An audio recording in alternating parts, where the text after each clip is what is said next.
இந்த பண்பு பயிற்சி முகாம் தொடங்க இருக்கிறது.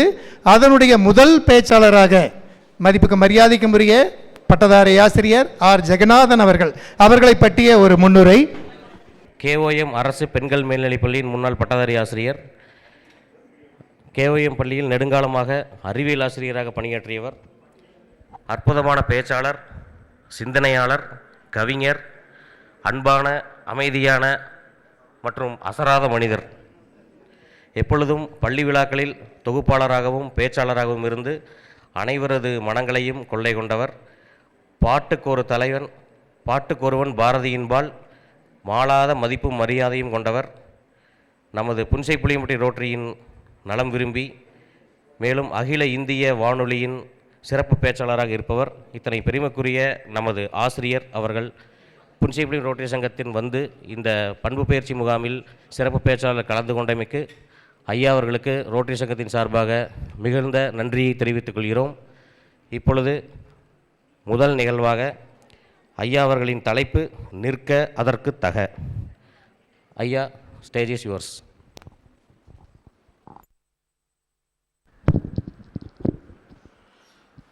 வெள்ளை மலர்மிசை வேதக்கருப்பொருளாக விளங்கிடுவாள், வெள்ளை மலர்மிசை வேதக்கருப்பொருளாக விளங்கிடுவாள், தெள்ளுதமிழ் கலைவாணி நினக்கொரு விண்ணப்பம் செய்திடுவேன், தெள்ளுதமிழ் கலைவாணி நினக்கொரு விண்ணப்பம் செய்திடுவேன். எள்ளத்தனை பொழுதும் பயனின்றி இராதேன் நாவினிலே, எள்ளத்தனை பொழுதும் பயனின்றி இராதேன் நாவினிலே, வெள்ளமெனப் பொழிவாய் சக்திவேல் சக்திவேல் சக்திவேல். மகாகவி பாரதி. இந்த பாரதி என்ற சொல்லை சொன்னவுடன், மகாகவி பாரதி என்ற சொல்லை சொன்னவுடன் உங்களிடமிருந்து கைதட்டல் எதிர்பார்த்தேன். அதை துவக்கி வைத்தவர் நமது திட்ட இயக்குனர் திரு சுப்பிரமணியம் ஐயா அவர்கள். இந்த பாரதியாரை பற்றி பேசும்போது ஒரு கைதட்டல் தமிழகத்தில் வருகிறது என்றால் அந்த கூட்டம் பண்பாடுடைய கூட்டம் என்பதில் எந்த சந்தேகமும் இல்லை. எனக்கு உள்ளூர் இதில் ஒரு மகிழ்ச்சி இருக்கிறது. காரணம் என்னவென்றால் என் மனைவியும் பெயரும் பாரதி.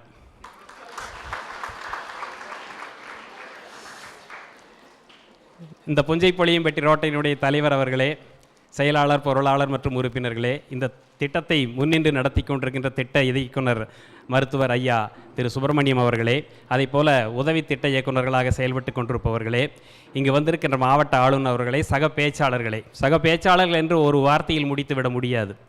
அதில் நன்றாக பார்த்தால் விசித்ரா அம்மா அவர்களை சொல்லும்போது அவருடைய கணவர் பெயரையும் சேர்த்தே சொல்லிக் கொண்டிருக்கிறார்கள் இங்கு இருப்பவர்கள். நான் மிகவும் மகிழ்ந்து போனேன். எப்போதெல்லாம் ஒரு ஆணின் வெற்றிக்கு பின்னால் ஒரு பெண் இருப்பாள் என்று சொல்வார்கள். ஆனால் இந்த பெண்ணின் வெற்றிக்கு பின்னால் அந்த ஆண் இருக்கிறார் என்பது நமக்கு பெருமை விஷயம். உண்மையில் அதனால்தான் அவர் இவரை முன்னாலே உட்கார வைத்து பின்னாலே உட்கார்ந்து கொண்டிருக்கிறார். அதனால் பெண்ணின் வெற்றிக்கு பின்னால் அமர்ந்திருக்கிறார் என்று கூட சொல்லலாம் நாம். அதை போலவே சித்ரா மேடம் ஆன்மீகத்தை பற்றி பேசுகின்ற ஒரு பெண்மீகம் இவர். ஆன்மீகத்தை பேசுகின்ற ஒரு பெண்மீகம் இவர். நிறைய இடங்களில் இவரை பற்றி நான் கேள்விப்பட்டிருக்கிறேன். இன்று கேட்கின்ற ஒரு அற்புதமான வாய்ப்பினை இந்த ரோட்டரி சங்கம் எனக்கு ஏற்படுத்தி கொடுத்திருக்கிறது. அதற்காக ஒரு நன்றி அவர்களுக்கு. அடுத்து என்னுடன் பேச வந்திருக்கின்ற ரோட்டரி உறுப்பினராக இருக்கின்ற இரத்த வங்கியினுடைய பொறுப்பை எடுத்து செயல்படுத்தி கொண்டிருக்கின்ற மிகச்சிறந்த ஒரு ஆளுமை கொண்டவர் ஆனந்தராம் அவர்கள். அவரை நான் முன்பே ஒரு முறை சிறுமுகை ரோட்டரியில் சந்தித்த நினைவு இருக்கிறது எனக்கு. அவருடைய பேச்சை மீண்டும் இங்கே கேட்கின்ற ஒரு வாய்ப்பு எனக்கு கிடைத்திருக்கிறது. நான் பேசுவதெல்லாம் இது போன்ற பேச்சாளர்களிடமிருந்து கற்றுக்கொண்டு அதிலிருந்து எடுத்து பேசுவதுதான் அதிகம். அதை போலவே என்னுடைய குழந்தைகளிடமிருந்து நான் கற்றுக்கொண்டவற்றை திருப்பி மேடையிலே பேசுவது என்னுடைய பழக்கம். இவர்கள் எல்லோருக்கும் அதோடு சேர்ந்து நமது மருத்துவர் ஐயாவும் இங்கே பேச்சாளராக கடைசிய தலைப்பாக தேடிச் சோறுநிதம் தின்று என்ற தலைப்பை எடுத்து பேச இருக்கிறார். அந்த வரி கூட அற்புதமான மகாகவி பாரதியினுடைய வரி என்பதில் எனக்கு இங்கே ஒரு பெருமை இருக்கிறது. என்னை அறிமுகப்படுத்தும் போது அன்பர் சொன்னார், திரு சண்முகம் அவர்கள் இருந்தார்கள். என்னை அறிமுகப்படுத்திய அன்பர் சொல்லும்போது மகாகவி பாரதியினுடைய நேசம் இவர் என்று என்னை அறிமுகப்படுத்தினார். உண்மை அதுதான். குழந்தைகளே, உங்கள் எல்லோருக்கும் இந்த நேரத்தில் வந்திருக்கிற பெரியோர்கள் எல்லோருக்கும், பெற்றோர்களுக்கும், குழந்தைகளுக்கும் வணக்கத்தை தெரிவித்துக் கொண்டு இந்த பயிற்சி முகாமினுடைய அரை மணி நேர பேச்சினை, அரை மணி நேரம் என்று எனக்கு ஒதுக்கப்பட்டிருக்கிறது, அரை மணி நேரத்தில் நிச்சயமாக முடித்து விடுவேன் என்ற உறுதியை உங்களுக்கு வழங்கி கொண்டு அதற்கும் கைதட்டலாமே. நம்ம டாக்டர் MS அவர்கள் தான் சொல்லுவார்கள் அடிக்கடி என்னிடம், நன்றாக கைதட்டினீர்கள் என்றால் உங்களுக்கு ஹார்ட் அட்டாக் வராது என்று, நன்றாக கைதட்டுபவர்களுக்கு ஹார்ட் அட்டாக் வராது என்று. இது ஒரு மருத்துவ குறிப்பு, இது ஒரு மருத்துவ குறிப்பு. நீங்கள் எதையுமே, குழந்தைகளே, நீங்கள் பல்வேறு பள்ளிகளிலிருந்து வந்திருக்கிறீர்கள். இந்த வயதில் இருக்கின்ற இந்த குழந்தைகள் எல்லோருமே எதையுமே தட்டாமல் செய்யக்கூடியவர்கள். ஆனால் இங்கே நல்ல பேச்சாளர்கள் பேசும்போது தட்டி தட்டியே அங்கீகரிப்பவர்கள் என்பதை நிரூபிக்கிறீர்கள்.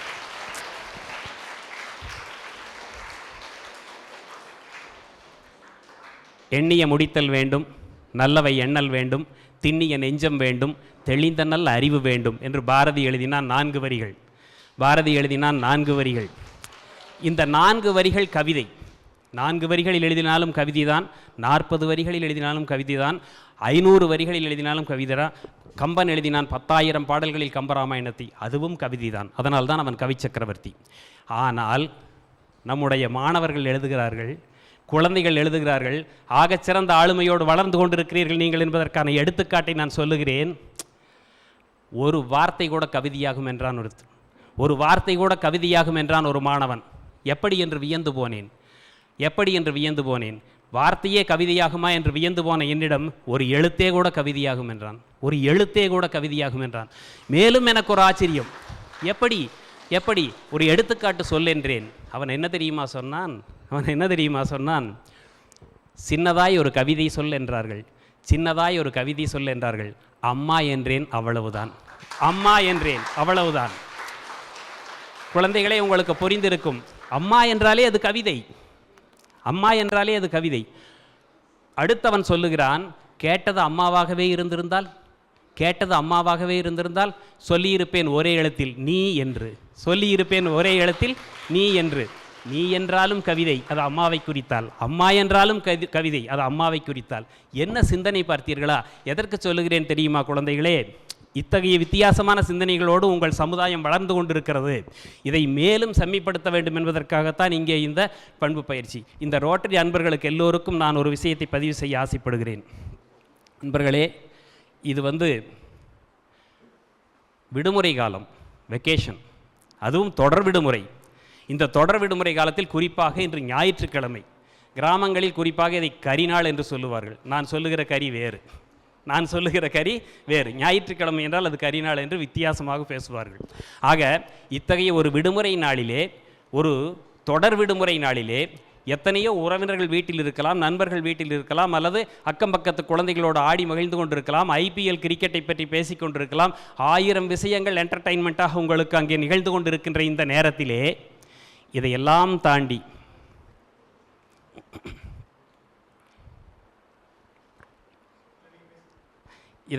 தாண்டி நீங்கள் இத்தனை பேர் ஆவலோடு இங்கு இந்த பண்பு பயிற்சி பட்டறையில் கலந்து கொண்டு எதையாவது கற்றுக்கொள்ள வேண்டும் என்பதற்காக வந்திருக்கிறீர்கள் என்றால் இதுவல்லவா மிகப்பெரிய பண்பு உங்களிடம் இருக்கிறது என்று நான் கருதுகிறேன். இந்த வைரங்கள் பட்டை தீட்டப்படும் போது, இந்த வைரங்கள் பட்டை தீட்டப்படும் போது மேலும் அவை ஒளிரும். இவர்கள் மூலமாக இவர்களுடைய சகோதரிகளுக்கும் சகோதரர்களுக்கும் அந்த செய்திகள் போய் சேரும் என்ற நம்பிக்கையை உங்கள் கைதட்டல் ஒலி என் காதுகளில் மணக்கும் போது நான் உணர்ந்து கொள்கிறேன். குழந்தைகளை, நல்ல விஷயங்களை பேசுவோம். நாம் ஒன்று சொல்வோம். சமீபத்திலே நான் மேட்டுப்பாளையத்தில் இருக்கிற ஒரு முதியோர் இல்லத்திற்கு சென்றிருந்தேன்.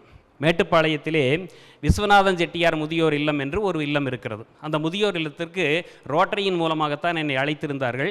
அங்கே அந்த அம்பாள் பள்ளி என்ற ஒரு பள்ளி இருக்கிறது. அந்த பள்ளியினுடைய 9 மற்றும் 10ஆம் வகுப்பு குழந்தைகள் எல்லோரும் சேர்ந்து அந்த முதியோர் இல்லத்திற்கு நிறைய பொருட்களை வாங்கி கொடுத்தார்கள். ஒரு 6 மாதத்திற்கு தேவையான உணவுப் பொருட்களை வாங்கி அங்கே டொனேஷனாக கொடுத்தார்கள். அந்த ஒரு நிகழ்ச்சியிலே பங்கேற்று பேசும்படி என்னை அழைத்திருந்தார்கள். நான் சென்றிருந்தேன். உண்மையில் சொல்லுகிறேன் குழந்தைகளே, அங்கே உள்ளே போய் நான் அவர்களிடம் ஒரு 15 நிமிடம் தான் பேசியிருப்பேன். பெரியவர்கள் அத்தனை பேரும், அதில் 70 வயதுக்கு மேல் 60 வயதுக்கு மேல் கிட்டத்தட்ட 80 வயதில் இருப்பவர்களோடு இருந்தார்கள். ஒரு 40 முதியோர்கள் அங்கு இருந்தார்கள். அவர்களோடு சேர்ந்து இந்த குழந்தைகளும் அமர்ந்தார்கள். என்ன எனக்கு பிரச்சனை என்றால், அங்கே குழந்தைகளினுடைய வயது வேறு, பெரியவர்களுடைய வயது வேறு. இந்த இடைப்பட்ட வயதில் அங்கு யாரும் இல்லை, ரோட்டரி உறுப்பினர்களை தவிர. இவர்களிடம் நான் பேச வேண்டும். அங்கு நான் பேசிவிட்டு வந்தபோது அங்கு ஒரு பெரியவர் என்னை அழைத்தார். எழுந்திருக்க முடியாமல் எழுந்திருந்து கைகளை அந்த வாக்கர் வைத்து நடந்து கொண்டிருக்கிறார். அப்படியே பிடித்து கொண்டு, என்னால் நடக்க முடியாது, என் அருகில் வாருங்கள் என்றார். நான் பக்கத்தில் போனேன். கொஞ்சம் குமிங்க தம்பி குமிஞ்சேன். என் தலையில் கை வைத்து ஆசீர்வாதம் செய்தார். ஆசீர்வாதம் செய்துவிட்டு என்ன தெரியுமா சொன்னார் என்னிடம், தம்பி நீங்கள் எங்களை எல்லாம் பேரண்ட்ஸ் மாதிரி பார்க்குறேன்னு சொன்னீங்க, எங்களுக்கு உங்களை பார்த்தா கடவுள் மாதிரி தெரியுது. ஏன்னா நீங்கள் பேசின இந்த பேச்சை மட்டும் என் பையனும் பொண்ணும் கேட்டிருந்தாங்கன்னு வைங்க, இங்கே கொண்டு வந்து எங்களை விட்டே இருக்க மாட்டாங்க, அவங்களே வச்சு காப்பாற்றிருப்பாங்க என்று அந்த பெரியவர் சொன்னபோது கண் கலங்கி இருந்தார். ஒரு மிக வயதான ஒரு பெண்மணி, கிட்டத்தட்ட 80 இருக்கும், கட்டிலிலே படுத்திருந்த பெண்மணியை தூக்கி அமர வைக்க சொன்னார்கள். இந்த மாணவர்கள் தூக்கி அமர வைத்தார்கள். என்னை அருகில் அழைத்து என்னிடம் சொன்னார், அற்புதமாக பேசுனீங்க தம்பி, உலகத்தில் எனக்கு எந்த விருது கிடைத்திருந்தாலும் கூட இல்லாத ஒரு மகிழ்ச்சியை இந்த பாராட்டின் மூலம் நான் பெற்றுக்கொண்டேன் குழந்தைகளே. காரணம் என்னவென்றால், நான் அங்கு சொன்ன 2 கவிதை வரிகள் அவர்களை மிகவும் பாதித்திருக்கிறது. 2 கவிதை வரிகளை சொன்னேன். அந்த 2 கவிதை வரிகள் தான் அவர்களை மிகவும் பாதித்திருக்கிறது. அந்த மாணவ மாணவிகள் கண்கலங்கி நின்றதை நான் கண்ணார பார்த்தேன். அந்த வரிகளை உங்களிடம் பகிர்ந்து கொள்ள நான் ஆசைப்படுகிறேன். முதியோர் இல்லம் ஒரு கவிதை. கவிதையின் தலைப்பு ஹைக்கூ கவிதை. முதியோர் இல்லம் ஒரு ஹைக்கூ கவிதை. பால் குடித்த மிருகங்கள் அவ்வப்போது வந்து மனிதர்களை பார்த்து செல்லும் இடம் முதியோர் இல்லம். பால் குடித்த மிருகங்கள் அவ்வப்போது வந்து மனிதர்களை பார்த்து செல்லும் இடம் முதியோர் இல்லம். இன்னொரு கவிதை, தன் தாயையும் தந்தையையும் கொண்டு வந்து முதியோர் இல்லத்தில் சேர்த்து விட்டு சென்ற மகனுக்கு தெரியாது, தன் தாயையும் தந்தையும் கொண்டு வந்து முதியோர் இல்லத்தில் சேர்த்து விட்டு சென்ற அந்த மகனுக்கு தெரியாது, அருகில் இருந்த அனாதை இல்லத்திலிருந்து தான் அவர்கள் அவனை தத்தெடுத்து வளர்த்தார்கள் என்று. அருகிலிருந்த அனாதை இல்லத்திலிருந்து தான் அவர்கள் அவனை தத்தெடுத்து வளர்த்தார்கள் என்று. பாருங்க, நீ அனாதை, உன்னை தத்தெடுத்து நான் வளர்த்தினேன்னு அவங்க சொல்லவே இல்லை. சொந்த மகனாட்ட வளர்த்துறாங்க. அப்படி வளர்ப்பட்ட அந்த மகன் தாயையும் தந்தையும் கொண்டு போய் முதியோர் இல்லத்தில். ஐயா, இங்கே இருக்கிற சரணாலயம் என்பது அது அல்ல. இங்கே இருக்கிற சரணாலயம் என்பது வேறு. இங்கே இருக்கிறவங்க அவ்வளோ வசதியாக இருந்தாலும் கூட அவங்க கம்ஃபர்டபுளாக இருக்கட்டும்ங்கிறதுக்காக கொண்டு வந்து வசதியோடு இங்கே வச்சுட்டு போயிருக்காங்க. ஆனால் நான் சொல்லுகிற அந்த முதியோர் இல்லம் என்பது வேறு. அங்கே இருக்கிற முதியவர்கள் அனாதைகள், அவர்களுக்கு எந்த ஆதரவும் இல்லாமல் கொண்டு வந்து சேர்க்கப்பட்டவர்கள். அவர்களுக்காக அந்த முதியோர் இல்லம். இந்த பேச்சை பேசியவுடன் மாணவர்கள், அதுவும் இன்டராக்ட் கிளப், அந்த ரோட்டரியில் அங்கே அம்பாள் பள்ளியில் இருந்து வந்த மாணவ மாணவிகள் இன்டராக்ட் கிளப்பில் இருக்கிறார்கள். அந்த மாணவ மாணவிகள் மிகவும் உறுதி எடுத்துக்கொண்டு என்னிடம், அந்த இன்டராக்ட் கிளப்பினுடைய செயலாளராக வந்த ஒரு மாணவன் சொன்னான், இங்கு வந்த பிறகுதான், உங்கள் பேச்சை கேட்ட பிறகுதான் எங்கள் பெற்றோர்களின் அருமை எங்களுக்கு புரிகிறது, அவர்களை நிச்சயம் நாங்கள் காப்போம் இறுதி வரை என்று எங்களுக்கு உறுதியளித்து சென்றார்கள். எதற்காக சொல்லுகிறேன் என்றால், குழந்தைகளே, நீங்கள் எல்லோரும் தந்தை தாய் பேண் என்று கற்றிருக்கிறீர்கள். தந்தை தாய் பேண் என்ற வரியை கற்றுத்தான் ஆரம்ப கல்வியிலிருந்து மேலே வந்திருக்கிறீர்கள். தந்தையையும் தாயையும் பேண வேண்டும். 25 ஆண்டுகள் உங்களை அவர்கள் வளர்க்கிறார்கள். உங்களுக்கு அவர்கள் தேவையானது எல்லாவற்றையும் கொடுக்கிறார்கள். உங்களுக்கு சோறு போடுகிறார்கள், உங்களுக்கு மருத்துவ உதவி செய்கிறார்கள், உங்களுக்கு ஆடை ஆபரணங்கள் எடுத்து கொடுக்கிறார்கள், திருமணம் செய்து வைக்கிறார்கள், படிக்க வைக்கிறார்கள், எல்லாவற்றையும் மேலாக ஒரு மூலதனத்தை கொடுக்கிறார்கள். இன்னும் 25 ஆண்டு ஆகும்போது இன்னும் 25 ஆண்டுகள் அவர்கள் இருப்பார்கள். அவர்களை பார்த்து கொள்ள வேண்டிய கடமை உனக்கு இருக்கிறது. 25 ஆண்டுகள் அவர்களை நீங்கள் வளர்க்க வேண்டும் என்ற பொறுப்பை மனதில் எடுத்துக்கொண்டு இங்கிருந்து நீங்கள் செல்ல வேண்டும். 25 ஆண்டுகள் உங்களை அவர்கள் வளர்க்கிறார்கள். அதற்கு பிறகு மீண்டும் 25 ஆண்டுகள் அவர்களை நீங்கள் வளர்க்க வேண்டும் என்றால் அவர்களை நீங்கள் பேணி பாதுகாக்க வேண்டும் என்பதை மனதில் வைத்துக் கொள்ளுங்கள். குழந்தைகளை, உங்களிடம் பண்பு இருக்கிறது என்பதற்குரிய பல எடுத்துக்காட்டுக்களை என்னால் சொல்ல முடியும். நீங்கள் கற்றிருக்கிறீர்கள். பெரியவர்களை மதிக்க வேண்டும் என்று சொல்லிக் கொடுக்கப்பட்டிருக்கிறது உங்களுக்கு. அதை ஏற்றுக்கொண்டு செயல்பட்டு கொண்டு தான் இருக்கிறீர்கள். பேருந்தில் அமர்ந்திருக்கிறேன். முன்படிக்கட்டில் ஏறி உள்ளே வந்த மாணவி அப்படியே உற்று பார்த்தாள். பார்த்துவிட்டு கொஞ்சம் தூரம் நடந்து வந்து, சார் நீங்கள் ஜெகநாதன் சாரா? ஆமாம்மா சார், நான் 4-5 வருஷத்துக்கு முதல்ல உங்கள்கிட்ட தான் சார் படித்தேன். அப்படியாம்மா, புளியம்பட்டி கேர்ள்ஸ் ஸ்கூல், ரொம்ப சந்தோஷம்மா. எனக்கு அடையாளம் தெரியலம்மா. சார் நீங்கள் கூட கொஞ்சம் மாறிட்டீங்க சார், தலையெல்லாம் வெள்ளையாயிடுச்சு. ஆமாம்மா, நான் தலைமை தாங்கிறது இல்லை அப்படின்னு சொல்லிட்டேன். தலைமை தாங்கிறது இல்லை, அதனால் நான் வெள்ளையாக தான் இருப்பேன் அப்படின்ட்டு. அந்த பொண்ணு ஆச்சரியமாக பார்த்துட்டு, ரொம்ப சந்தோஷங்க சார், நல்லா இருக்கீங்களான்னு விசாரிச்சுட்டு பின்னால் போய் நின்று இருந்தாள். அந்த பேருந்தில் அவள் ஒருத்தி மட்டுமே நின்று கொண்டிருக்கிறாள். இடமில்லை. என் அருகில் இடம் இருக்கிறது. சின்ன பொண்ணு தான். என் அருகில் இடம் இருக்கிறது. கண்டக்டர் வந்தார். ஏம்மா, அங்கே இடம் இருக்கு, போய் உட்காருமா அப்படின்னு சொன்னார். அங்கே இடம் இருக்கு, போய் உட்காருமா அப்படின்னார். நானும் திரும்பி பார்த்துட்டு, வாம்மா வந்து உட்கார், ஏன் நின்றுருக்கிற என்று சொன்னேன். அவள் மறுத்து விட்டாள். பரவாயில்ல வா என்றேன். அவள் அந்த கண்டக்டரிடம் சொல்லுகிறாள், அவர் கட்டாயப்படுத்துகிறார், போய் உட்காருன்னு கண்டக்டரிடம் சொல்கிறார், அவர் என்னுடைய ஆசிரியர், அவர் என்னுடைய ஆசிரியர், பெரியோர்களை மதிக்க வேண்டும் என்று சொல்லிக் கொடுத்திருக்கிறார். அவர் அருகில் நான் அமர்வதால் அவர் மரியாதை கெட்டுவிடும் என்று நான் நினைக்கவில்லை. அவர் முன்னாலேயே நாங்கள் அமரமாட்டோம். அவர் அருகில் அவருக்கு சமமாக அமருகிற அளவிற்கு எனக்கு இன்னும் தகுதி வளரவில்லை. அதனால் நான் அவருக்கு மரியாதை கொடுத்து நான் இங்கே நின்று கொண்டிருக்கிறேன். நிற்பதால் என் கால்கள் ஒன்றும் வலிக்கவில்லை. அப்படி ஒரு சூழ்நிலை இருந்தால் கூட பரவாயில்லை, என்னால் நிற்க முடியும். அவரை நான் மதிக்கிறேன் என்று அந்த நடத்துனரிடம் சொன்னார். அந்த நடத்துனர் நான் இறங்கும் போது என்னிடம் சொல்லுகிறார், சார் நீங்கள்லாம் கொடுத்து வச்சவங்க சார், பழைய ஸ்டூடெண்ட் எப்படி மதிக்கிறாங்க சார் அப்படின்னு. உண்மை அன்பர்களே, உங்கள் ஆசிரியர்களை மதிக்கிற பண்பு, உங்கள் பெற்றோர்களை பாதுகாக்கிற பண்பு, இதெல்லாம் உங்களுக்குள் ஊறிப்போய் இருக்க வேண்டும். உங்களுடைய லட்சியம் என்னவாக இருந்ததென்றால் புலிட்சர் விருதை பெற வேண்டும். புகைப்படக் கலைஞர்களுக்கென்று வழங்கப்படுகின்ற மிக உயரிய விருது புலிட்சர் விருது. அந்த புலிட்சர் விருதை பெற வேண்டும் என்பது மட்டும்தான் அவருடைய வாழ்க்கை லட்சியமாக அவர் எடுத்துக்கொள்கிறார். கலைஞர்களுக்கென்று வழங்கப்படக்கூடிய பல்வேறு துறைகளிலும் இந்த விருது வழங்கப்படுகிறது. இதில் புகைப்படத்திற்கும் அந்த விருது வழங்கப்படும். இந்த லட்சியத்தை மனதில் வைத்துக்கொண்டு அவர் இயங்கிக் கொண்டிருக்கிறார். சூடானுக்கு செல்லுகிறார், தெற்கு சூடான். அங்கு போய் இவர் ஒரு பத்திரிகையாளராக, ஒரு புகைப்பட கலைஞராக இவர் அங்கே சுற்றி கொண்டிருக்கும் போது அங்கு ஒரு காட்சி இவருக்கு கிடைக்கிறது. என்ன காட்சி தெரியுமா? வறுமை. வெளிநாட்டிலிருந்து வந்தவர்கள் அங்கே ஒரு உணவு கிடங்கு வைத்து அங்கே உணவு சமைத்து அன்னதானம் செய்து கொண்டிருக்கிறார்கள் அங்கே இருக்கிற ஏழை மக்களுக்கு. ஒரு மிகப்பெரிய மைதானம், அந்த மைதானத்திலே ஒரு மூலையிலே அந்த உணவு பரிமாறப்பட்டு கொண்டிருக்கிறது குழந்தைகளுக்காக. அங்கே பெரியவர்களும் சென்று சாப்பிடுகிறார்கள். ஒரு குழந்தை அந்த மைதானத்திலே, ஒரு 4 வயது குழந்தை, மிகவும் எலும்பும் தோலுமாக, சாப்பாட்டிற்கே வழி இல்லாமல் மிகவும் பஞ்சத்தில் அடிபட்டு போன ஒரு பெண் குழந்தை அப்படியே அந்த மைதானத்திலே நடந்து வருகிறது. அந்த மைதானத்தில் நடந்து வருகிறது. வரும்போது அந்த உணவு கூடத்திற்கு செல்வதற்கு இன்னும் ஒரு 400 மீட்டர் 400 மீட்டருக்கு பக்கம் செல்ல வேண்டும். அவ்வளவு தூரம், அது கிட்டத்தட்ட 2 ஃபர்லாங்குன்னு வச்சுக்கோங்க. அவ்வளோ தூரம் போகணும். இது தவழ்ந்து சென்று நடக்க முடியாமல் உட்காருகிறது. மீண்டும் எழுந்து நின்று நடந்து 4 அடி வைக்குது, மறுபடியும் ஓஞ்சு போய் உட்கார்ந்துருது. இந்த காட்சியை இவர் பார்க்கிறார், கெவின் கார்ட்டர். இந்த குழந்தை இவ்வளவு பஞ்சத்தில் அடிபட்டு இப்படி குற்றுயிரும் கொலையுருமாக நடந்து கொண்டிருக்கிறதே என்று பார்த்துவிட்டு தன்னுடைய கேமராவை எடுத்து ஃபோக்கஸ் பண்ணுறார். அப்படியே ஃபோக்கஸ் பண்ணுறாரு. அந்த குழந்தை அப்படியே தள்ளாடி போய் அப்படியே கீழே சரிஞ்சிருது. கீழே சரிந்து அப்படியே குப்புற விழுந்து கிடக்கிறது. எழுவதற்கு முயற்சி செய்து கொண்டிருக்கிறது. அந்த குழந்தையினுடைய புகைப்படத்தை எடுக்கலாம் என்று நினைத்து கொண்டிருக்கின்ற இவருக்கு ஒரு அதிர்ச்சி காத்திருந்தது.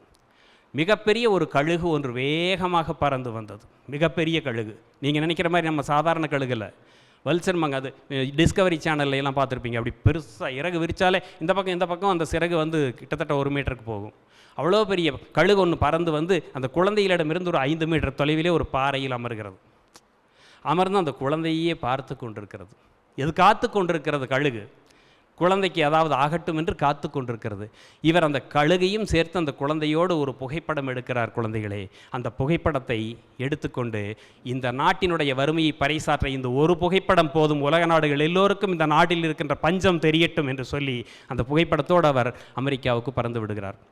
அங்கே நியூயார்க் டைம்ஸ் என்ற பத்திரிகையிலே இந்த புகைப்படம் வெளிவருகிறது. இந்த புகைப்படம் வெளிவந்த பிறகு அதை கொலம்பியா பல்கலைக்கழகத்தினிலே ஒரு அணி அந்த புகைப்படத்தை புலிட்சர் விருதுக்குரிய மிகச்சிறந்த புகைப்படம் என்று தேர்ந்தெடுத்து அந்த புகைப்படத்திற்கு புலிட்சர் விருது கொடுக்கப்படுகிறது. எத்தனையோ லட்சம் டாலர்கள் புலிட்சர் விருதை அவர் பெறுகிறார். 1994 புலிட்சர் விருது அவருக்கு மே மாதம் கொடுக்கப்படுகிறது. அந்த விருதிலே அவர் உலக சாதனையே புரிந்து விட்டார் என்று பத்திரிகைகளெல்லாம் முதல் பக்கத்திலே அவருடைய படத்தை போட்டு இந்த படத்தையும் பிரசுரித்து இதற்குரிய விருது வழங்கப்பட்டிருக்கிறது என்ற செய்தி பிரசுரமாகிறது. குழந்தைகளே, செய்தி பிரசுரமாகிறது. ஆயிரக்கணக்கான கடிதங்கள் அந்த நியூயார்க் டைம்ஸ் ஆசிரியருக்கு சென்றன. அந்த கடிதங்களில் எல்லாம் கேட்கப்பட்ட ஒரே கேள்வி என்ன தெரியுமா? தவறு செய்து விட்டீர்கள். இவருக்கு புலிட்சர் விருது எப்படி கொடுக்க முடியும் உங்களால்? அந்த குழந்தை என்ன ஆனது? இதுதான் கேள்வி. அந்த குழந்தை என்ன ஆனது? இந்த கேள்விக்கு அந்த ஆசிரியரால் பதில் சொல்ல இயலவில்லை. இந்த புகைப்படம் எடுத்த கெவின் கார்ட்டராலும் பதில் சொல்ல இயலவில்லை. குழந்தை என்ன ஆனது என்று யாருக்கும் தெரியவில்லை. விசாரித்திருக்கிறார்கள், தகவலே இல்லை. இப்படிப்பட்ட கேள்விகளுக்கு பதில் சொல்ல முடியாமல் திணறி மன உளைச்சல் வந்து அவர் ஜூலை மாதம் 28ஆம் தேதி தற்கொலை செய்து கொள்கிறார். கெவின் கார்ட்டர் ஜூலை 28 அவர் தற்கொலை செய்து கொண்டு இறந்து விடுகிறார். மிகச்சிறிய வயதில் 28 வயதிற்குள் அவர் இறந்து விடுகிறார். எதற்காக இந்த நிகழ்வை உங்களுக்கு பதிவு செய்கிறேன் தெரியுமா குழந்தைகளே? அவர் வெற்றியடைந்து விட்டார் அவருடைய லட்சியத்தில். உயர்ந்த நோக்கத்திற்காக பாடுபட்டது போல் பாடுபட்டார். அவருடைய லட்சியம் புலிட்சர் விருதை பெறுவது. அதை அவர் சாதித்து காட்டினார், மறுக்க முடியாது.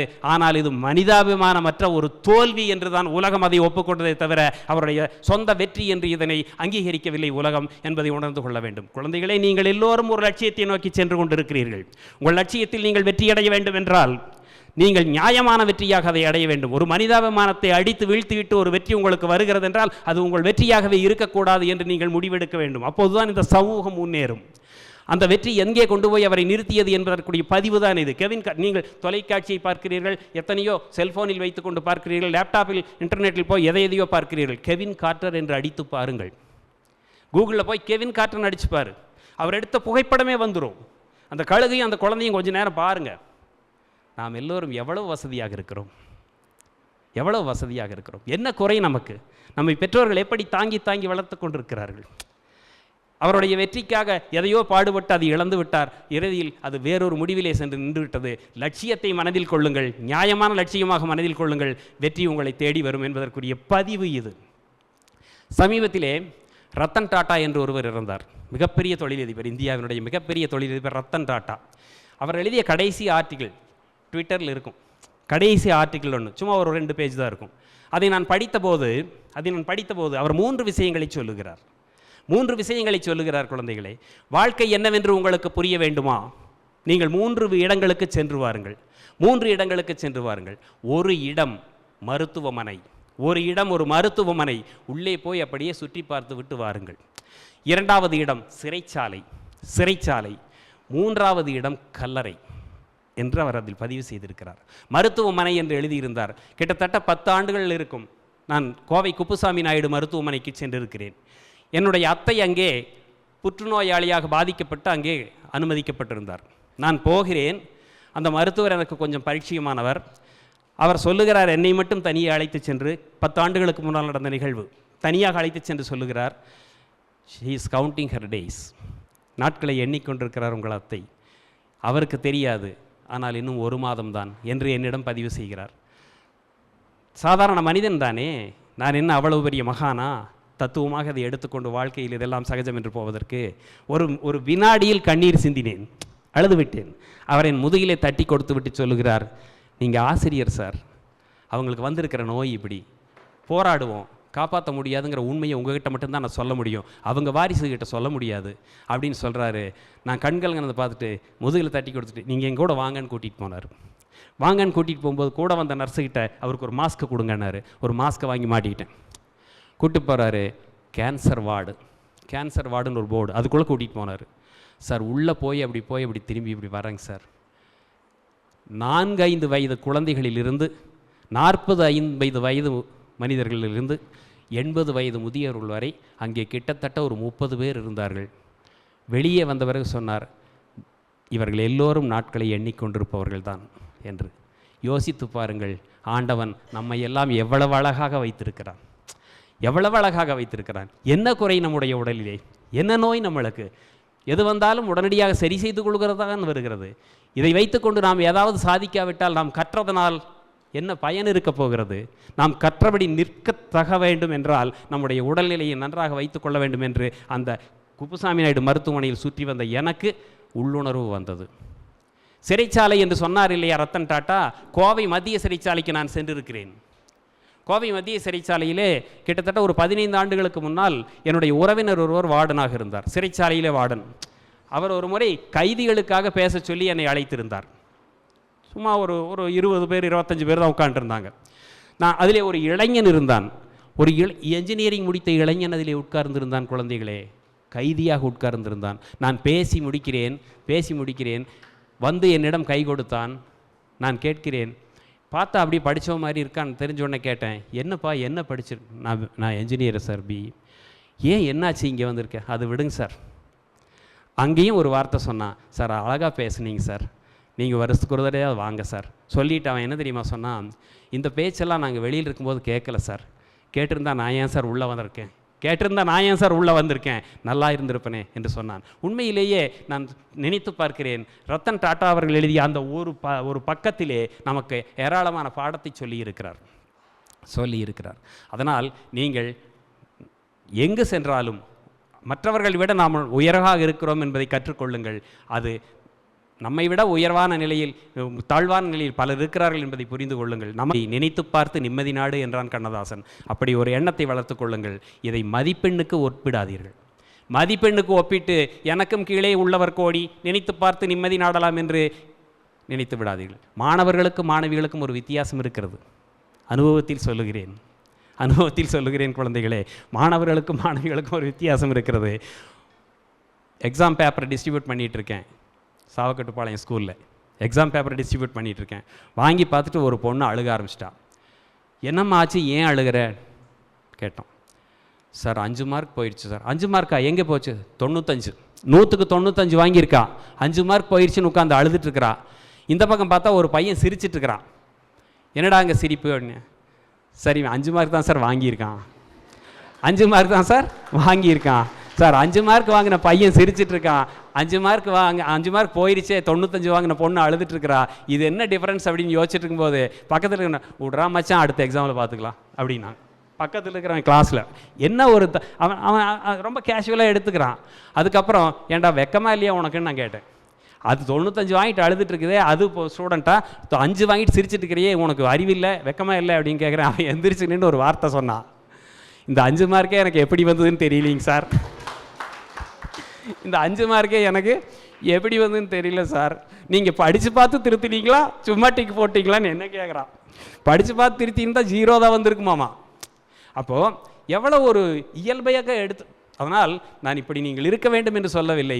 இயல்பாக வருகிற துன்பங்களை எல்லாம் சாதாரணமாக எடுத்துக்கொண்டு செயல்படுங்கள். உங்களால் நிச்சயமாக சாதிக்க முடியும். நிக் விஜுசிக் என்ற ஆஸ்திரேலியாவிலே பிறந்த ஒருவரை பற்றி சொல்லி என்னுடைய உரையை முடிக்கிறேன். ஆஸ்திரேலியாவிலே நிக் விஜுசிக் என்ற ஒருவர். இவர் என்ன பெரிய மனிதர் என்று நினைக்கிறீர்கள்? 2 கைகளும் இல்லை, 2 கால்களும் இல்லை. 2 கைகளும் இல்லை, 2 கால்களும் இல்லை. ஆஸ்திரேலியாவிலே பிறந்திருக்கிறார். குழந்தையாக பிறந்தபோது பெற்றோர்கள் இவரை தவிர்த்திருக்கிறார்கள். பிறகு என்ன இருந்தாலும் காக்கைக்கும் தன் குஞ்சு பொண்ணு என்று எடுத்து வளர்க்கிறார்கள். ஆஸ்திரேலியாவிலே பள்ளியிலே அட்மிஷன் கொடுக்க மாட்டேன்ட்டாங்க. 2 கையும் 2 காலம் இல்லை, இவருக்கெல்லாம் அட்மிஷன்லாம் கொடுக்க மாட்டேன்ட்டாங்க. கோர்ட்டில் கேஸ் போடுறாங்க. கோர்ட் அதெல்லாம் முடியாது கொடுத்தாங்கன்னுச்சு. அப்புறம் கொண்டு போய் ஸ்கூலில் சேர்த்துறாங்க. உதவியாளர்களோடு இவர் வளர்கிறார். காலில் இருக்கிற அந்த விரல்களெல்லாம் ஒட்டி இருக்குது. காலே இல்லை, அந்த விரலெல்லாம் அப்படியே அந்த உடம்போடு ஒட்டி இருக்குது. அந்த விரலையெல்லாம் ஆப்ரேஷன் பண்ணி பிரிக்கிறாங்க. பிரிச்சுட்டு காலில் டைப் பண்ணுறாரு கீபோர்டை. காலில் டைப் பண்ணி பழகிறார் கீபோர்டில்.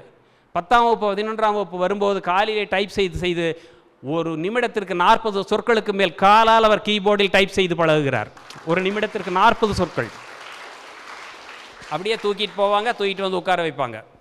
இப்படி தான் நடப்பார். அந்த உடம்பு தான் நடக்கும், கால் இல்லை. யோசிச்சு பாருங்க, 2 கையும் இல்லை. இன்றைக்கு அவர் யார் தெரியுமா? நிக் விஜுசிக். உலகத்தின் ஆகச்சிறந்த ஆளுமையோடு இருக்கிறார். அவர் மிகப்பெரிய மோட்டிவேஷன் ஸ்பீக்கராக உலக நாடுகள் எல்லா நாடுகளுக்கும் பயணம் செய்து லட்சக்கணக்கானவர்களை அவர் ஊக்கப்படுத்தி இருக்கிறார். அவ்வளவு மிகச்சிறந்த பேச்சாளராக மாறி இருக்கிறார். அப்படி என்றால் அது மட்டுமல்ல சார், இவரை பற்றி நீங்கள் தெரிந்து கொள்ள வேண்டும் என்றால் நிக் விஜுசிக் என்று அடித்தால் போதும், கூகுளில் கிடைச்சிரும். பாருங்க, அவர் ஒரு திரைப்படம் நடித்திருக்கிறார். ஒரு திரைப்படத்தில் நடித்திருக்கிறார் குழந்தைகளை. அவர் நடித்த திரைப்படம் த பட்டர்ஃப்ளை சர்க்கஸ் என்ற ஒரு திரைப்படம். அற்புதமான படம். அந்த படத்திலே அவர் நடித்த அந்த 20 மினிட்ஸ் 20 நிமிடங்கள் மட்டுமே ஓடும் திரைப்படம். Short film. அது ஒரு ஷார்ட் ஃபிலிம், குறும்படம் என்று சொல்லுவார்கள். நீங்கள் வேண்டுமென்றால் உங்கள் தொலைக்காட்சியிலும் உங்கள் செல்ஃபோனிலும் உங்கள் இன்டர்நெட்டிலும் போய் பார்க்க வேண்டுமல்ல, இது போன்ற செய்திகளை பாருங்கள். அவர் நடித்த கைகளும் கால்களும் இல்லாமல் அவர் நடித்த அந்த நடிப்பை பார்த்து நான் மெய்சிலிர்த்து போனேன். கண்களில் கண்ணீரே வந்து விட்டது. அப்படிப்பட்ட ஒரு நடிப்பு. அவருக்கு இந்த உலகத்தின் மிகச்சிறந்த நடிகர், குறும்பட நடிகர் என்ற ஒரு பட்டத்தை அந்த படம் பெற்று தந்தது என்றால் அவருடைய உழைப்பு எவ்வளவு இருந்திருக்கும் என்று யோசித்து பாருங்கள். கைகளும் கால்களும் இல்லாதவர். நமக்கு என்ன குறை? அவர்களே சாதிக்கும் போது நம்மால் ஏன் சாதிக்க முடியாது? இவைகளெல்லாம் தான் நீங்கள் கற்றுக்கொண்டு அதற்குத்தக நிற்க வேண்டும். வள்ளுவர் சொன்னது போல கற்க கசடர கற்றவை கற்றவை நிற்க அதற்கு தக. இந்த குறளை இன்னொரு வரி சொல்லி பாருங்கள். கற்க கசடர கற்பவை கற்றவை நிற்க அதற்கு தக. எந்த இடத்திலாவது எந்த எழுத்திற்காவது துணைக்கால் இருக்கிறதா? இல்லை. ஏன் இந்த குறளிலே துணைக்கால் வருகிற ஒரு எழுத்து கூட இல்லை? ஏனென்றால் கற்க கசடர கற்றவை கற்றுக்கொண்டால் உனக்கு உன் வாழ்க்கையில் சொந்த காலால் நிற்கலாம், எந்த காலும் தேவையில்லை. அதனால் இந்த குறளுக்கே கால் தேவையில்லை என்று துணைக்கால் இல்லாத எழுத்துக்களை பயன்படுத்தி இந்த குறள் எழுதப்பட்டிருக்கிறது.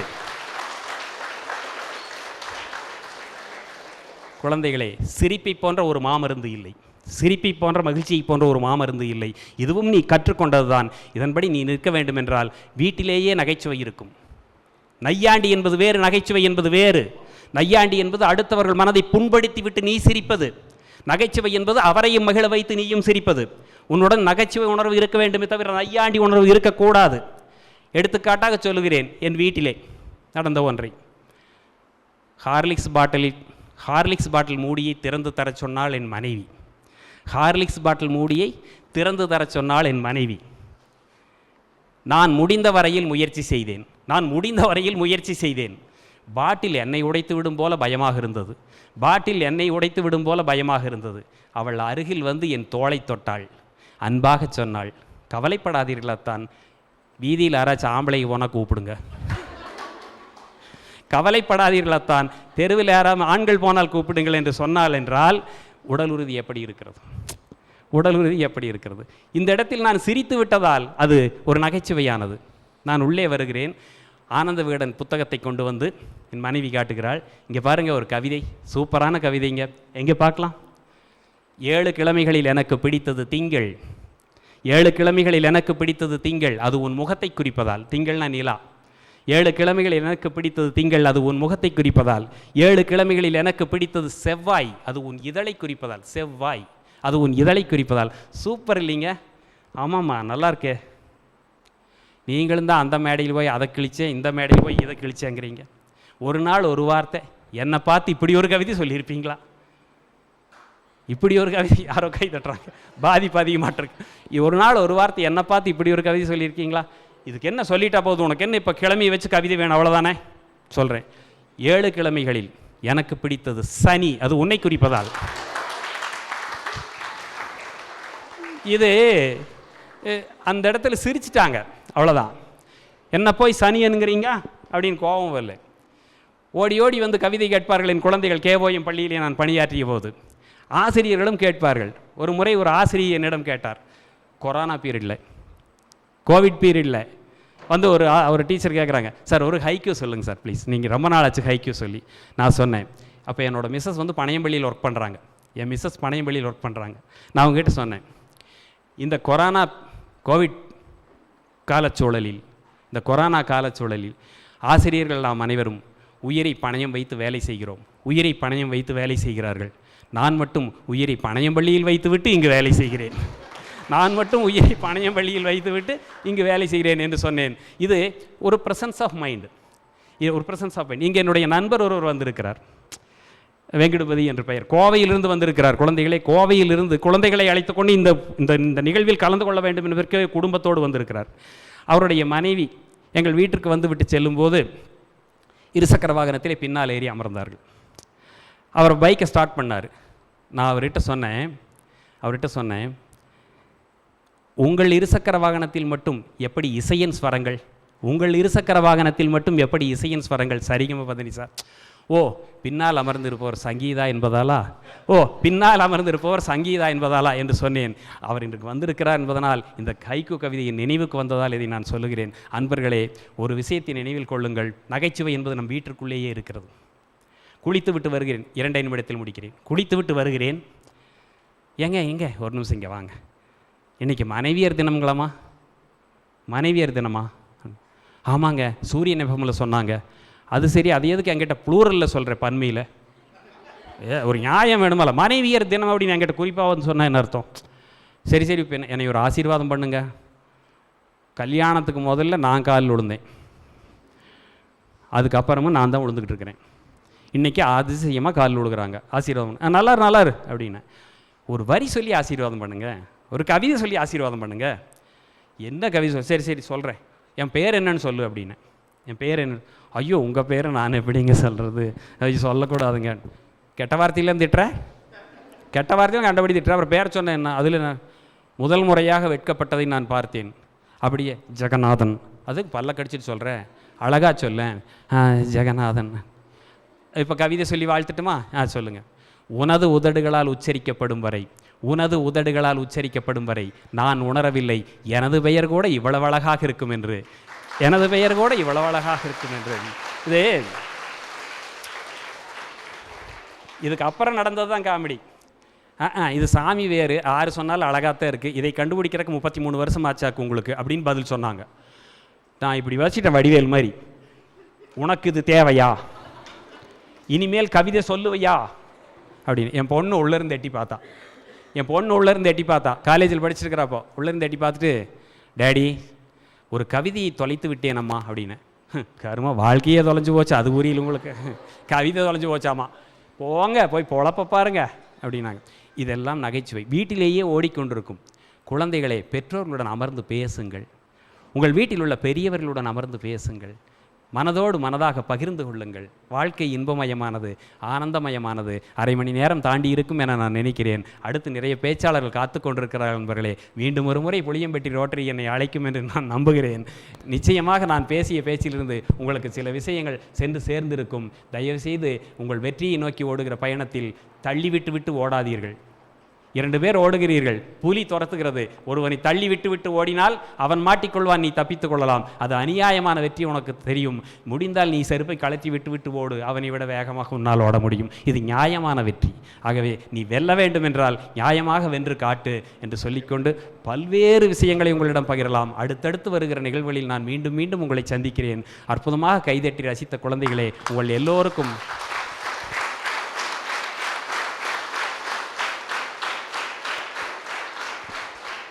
நன்றியை தெரிவித்துக் கொண்டு விடைபெற்றுக் கொள்கிறேன். நன்றி, வணக்கம்.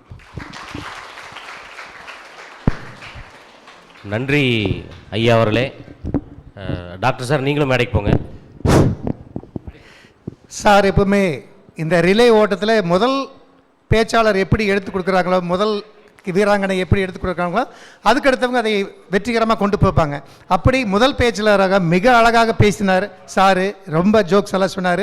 அதில் எனக்கு மிக பிடித்த விஷயம், அந்த ஒரு ஃபோட்டோகிராஃபர் அந்த கழுகையும் செத்து போகிற குழந்தையும் போட்டார்னு சொன்னால, இதே நிகழ்வு சில மாதங்களுக்கு முன்பு டிவியில் வந்தது. டெல்லியில் ஒரு ஸ்கூட்டரில் போகிறவங்கள ஒரு வண்டி அடிச்சுட்டு போயிடுச்சு. அது கீழே கிடக்குறது அந்த பேஷண்ட்டு.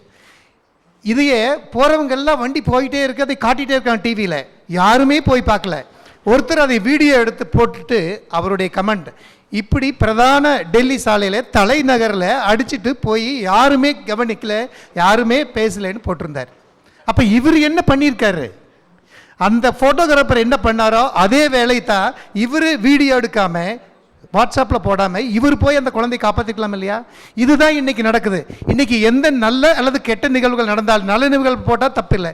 ஒரு அசம்பாவிதம் நடந்துட்டால் எல்லோருடைய மனதிலும் இருக்கிறது உடனே செல்ஃபோன் ஆன் பண்ணி அதை எடுத்து வீடியோவில் போடுறதா இருக்காங்களுடைய, அதையை போய் ஓடி போய் ஹெல்ப் பண்ணலாங்கிற டெண்டன்சி இன்றைக்கி குறைஞ்சிருச்சு. நிச்சயமாக அதையெல்லாம் நம்ம டெவலப் பண்ணணும். அதுக்கான பதில் நீங்கள் தான் காட்டணும் வாழ்க்கையில் என்று சொல்லி ஆசிரியர் மிக அற்புதமாக பேசி மறைஞ்சிருக்காரு. அவருக்கு என்னுடைய வாழ்த்துக்களை சொல்லி, இப்போ லக்கி டிப் யாரு அந்த பிரைஸ் எல்லாம் எடுத்துட்டாங்க சார். இப்போ 2 கொஸ்டின் கேட்பாரு ஃபாஸ்டா. சார் மேடைக்கு பேரு, நீங்களும் மேடைக்கு.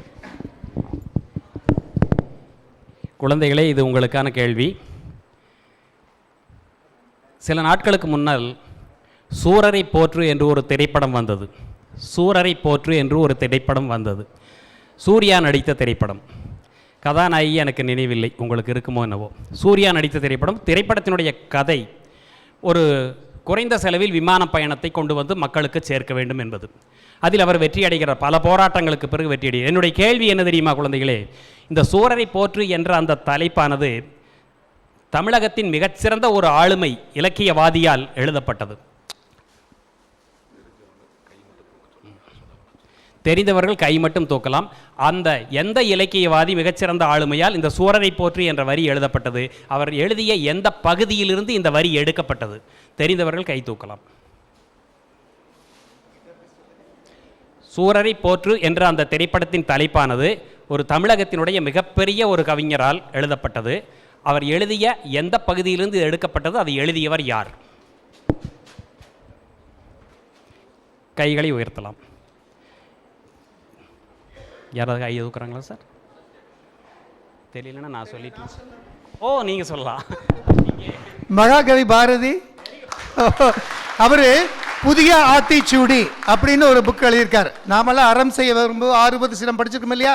அவருடைய பூஜையில் புதிய புரட்சித்தனமான இந்த மாதிரி தலைப்புகள் தான் இருக்கு. நான் படிச்சிருக்கேன். இவருக்கு பரிசு கொடுக்கிற ஒரு அற்புதமான நல்வாய்ப்பு எனக்கு கிடைத்திருக்கிறது. Please please. அடுத்த வினா. நீராறும் கடலொடுத்த நிலமடந்தை கெளிலொழுகும் சீராறும் வதனமென திகழ்பரத கண்டமதி. எல்லோரும் 1ஆம் வகுப்பிலிருந்து பாடுறோம்.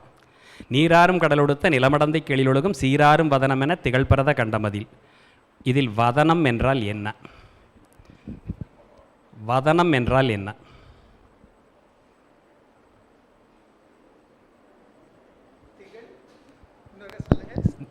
வதனம் என்ற சொல்லின் பொருள் என்ன? நீராறும் கடலொடுத்த நிலமடந்தை கீழிலுலகம் சீராறும் வதனம் என திகழ்பரத கண்டமதில். டாக்டர் சார் நீங்களே சொல்லக்கூடாது சார். மன்னிக்க வேண்டும். Very good, very good. முகம் முகம். மடந்தை என்றால் பெண் என்பதாலோ என்னவோ இந்த பதில் ஒரு பெண்ணிடமிருந்தே வந்திருக்கிறது. வதனம் என்றால் முகம். இந்த வினாவை ஏன் கேட்டேன் தெரியுமா குழந்தைகளே? இந்த பாடலை, இந்த தமிழ்தாய் வாழ்த்தை 1ஆம் வகுப்பிலிருந்து நீங்கள் இதுவரை பாடிக்கொண்டுதான் இருக்கிறீர்கள். ஆனால் இந்த பாடலினுடைய பொருள் உங்களுக்கு தெரிந்திருக்கிறதா என்று கொஞ்சம் சிந்தித்து பாருங்கள். பொருளை தெரிந்து கொண்டு பாடுங்கள். இதுதான் என்னுடைய சின்ன வேண்டுகோள். இதுதான் என்னுடைய சின்ன வேண்டுகோள்.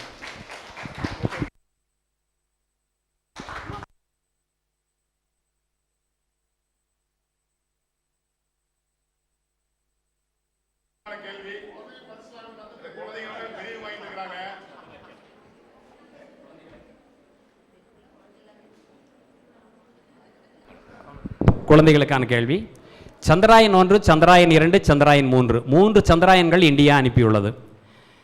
நான் கேட்கிற கேள்வி, சந்திராயன் 2இன் திட்ட இயக்குனர் யார்?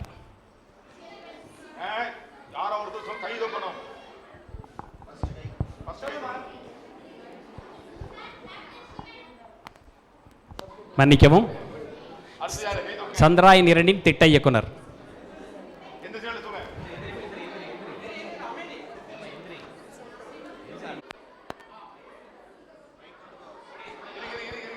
ஒரே நிமிஷம் அமைதியா இருங்க, அமைதியா இருங்க. கையை மட்டும் தூக்குங்க. ஒரே நிமிஷம் கையை மட்டும் தூக்குங்க, சொல்லிடாதீங்க.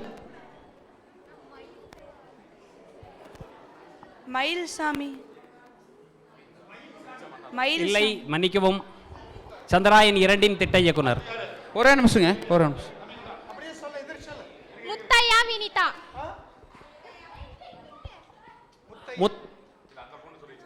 முத்தையா வினிதா.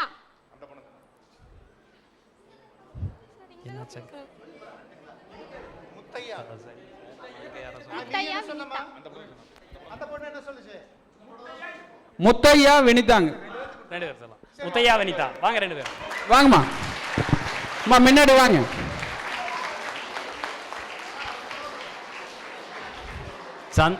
குழந்தைகளே, சந்திராயன் 1 திட்ட இயக்குனர் மயில்சாமி அண்ணாதுரை, சந்திராயன் 3 திட்ட இயக்குனர் வீரமுத்துவேல், சந்திராயன் 2 முத்தையா வனிதா.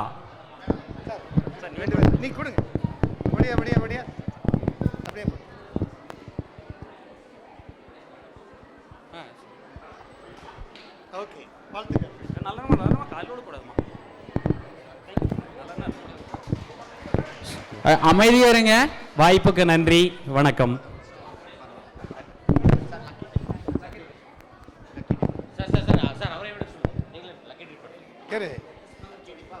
அவர் எடுக்க.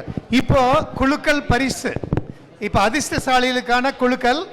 முதல் பரிசுக்கு ஒரு பெரிய பெட் ஸ்ப்ரெட், 2வது பரிசுக்கு 3 லேயர் இருக்கிற டிஃபன் பாக்ஸ், 3வது பரிசுக்கு 2 லேயர் இருக்கிற டிஃபன் பாக்ஸ். ஸோ யார் அதிர்ஷ்டசாலின்னு பார்ப்போம்.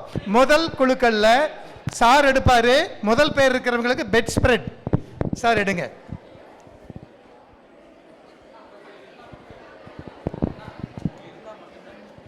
இங்க இருக்கிறவங்களுக்கு மட்டும்தான் கிடைக்கும். சார் சொல்லுங்க.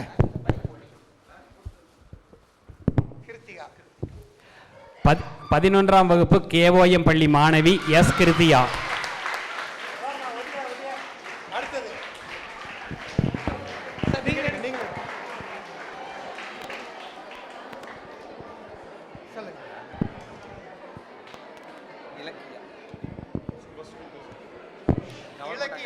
Government higher secondary school Vagarayampalayam C Ilakkiya.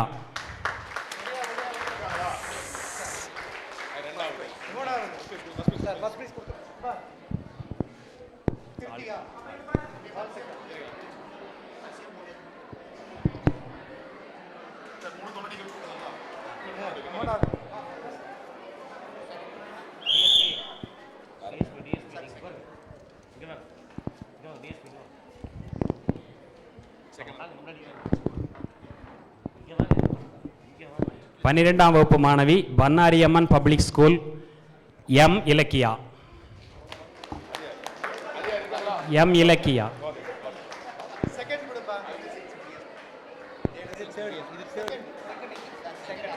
சரி.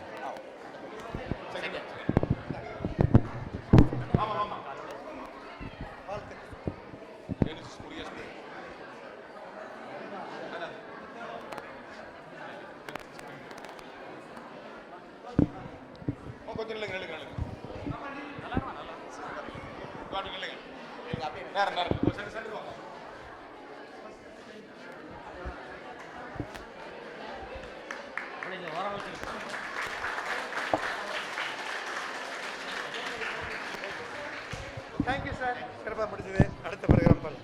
நன்றி ஐயா, அனைவருக்கும் நன்றி.